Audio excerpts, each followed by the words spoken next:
Tomato চচ্চড়ি, এরকম একটি চচ্চড়ি থাকলে মাছ মাংস কিছুই লাগবে না, সাথে দিব ডিম।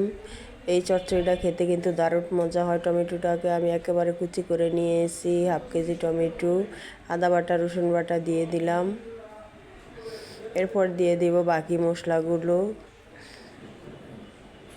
মরিচের গুঁড়ো, হলুদ গুঁড়ো, ধনে গুঁড়ো, জিরার গুঁড়ো, সব কিছু একসাথে দিয়ে দিব।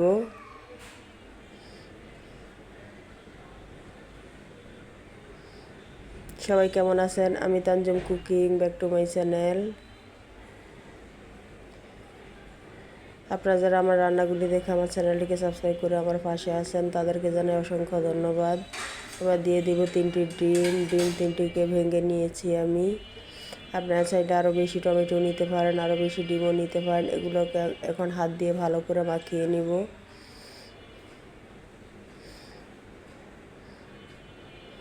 আর আমার রান্নাগুলি যদি আপনাদের একটু ভালো লেগে থাকে তাকে লাইক কমেন্ট শেয়ার করে দিতে ভুলে যাবেন না। লাইক কমেন্ট শেয়ার করে দিবেন।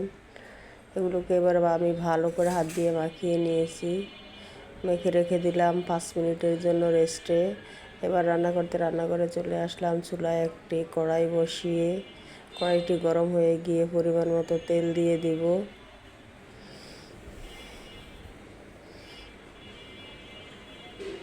তেলটা গরম হয়ে আসলে দিয়ে দিব পেঁয়াজ কুচি, কাঁচামরিচ কুচি,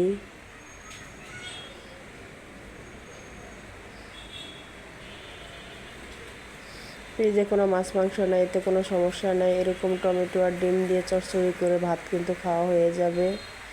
ছোটো বড়ো সকলেই কিন্তু খেতে অনেক পছন্দ করবে। যাদের ডিম ভালো লাগে না, টমেটো ভালো লাগে না, এরকমভাবে চচ্চড়ি বানিয়ে দিলে কিন্তু খাওয়া হয়ে যাবে। ডিমও খাওয়া হবে, টমেটোও খাওয়া হবে। এবার আমি দিয়ে দেব টমেটোগুলোকে দিয়ে ভালো করে কিছুক্ষণ নাড়াচাড়া দিয়ে দিব।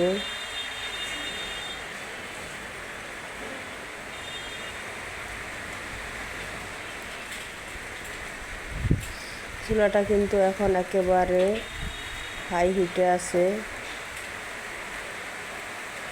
ভালো করে নাড়াচাড়া দিয়ে এরপরে কিন্তু মিডিয়াম হিটে রাখতে হবে, তাহলে কিন্তু আস্তে আস্তে চচ্চড়িটা হতে থাকবে।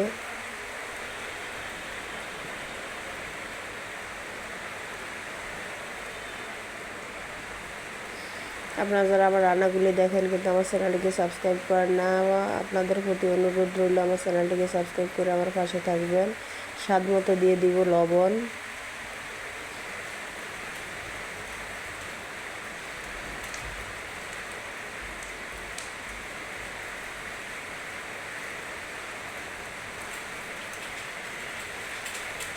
লবণটা দিয়ে আবার কিছুক্ষণ নাড়াচাড়া দিয়ে দেব।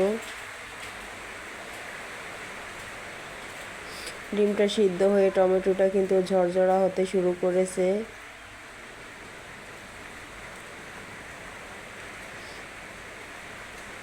আপনারা কিন্তু বাসায় একবার রান্না করে খেয়ে দেখবেন, খেতে কিন্তু অনেকটাই টেস্ট।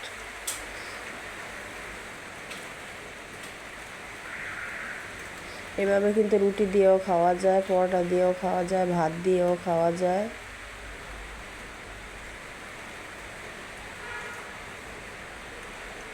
একেবারে ঝামেলা মুক্ত রান্না। চটফট করে 10 মিনিটেরও কম সময়ের মধ্যে রান্নাটা হয়ে যায়।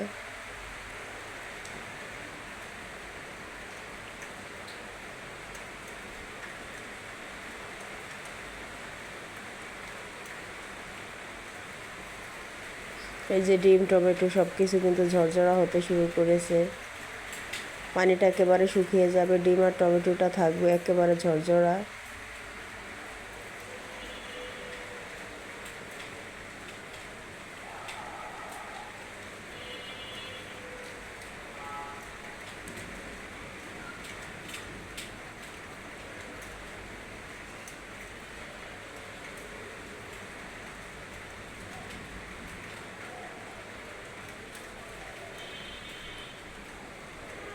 যে আস্তে আস্তে পানিটা শুকিয়ে গিয়েছে, এখন কিন্তু টমেটো আর ডিমটাই আছে।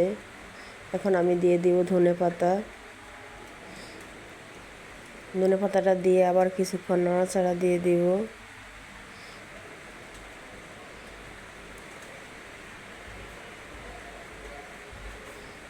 একেবারে তেলটা বেরিয়ে আসবে, চড়চড় করে তেলটা বেরিয়ে যাবে, যে একেবারে শুকনো হয়ে গেছে, এখন শুধু তেলটা চড়চড় করে বেরোবে।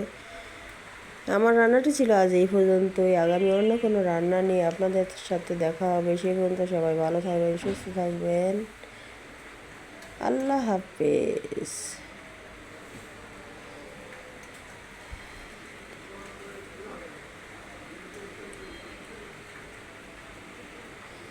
আসসালামু আলাইকুম।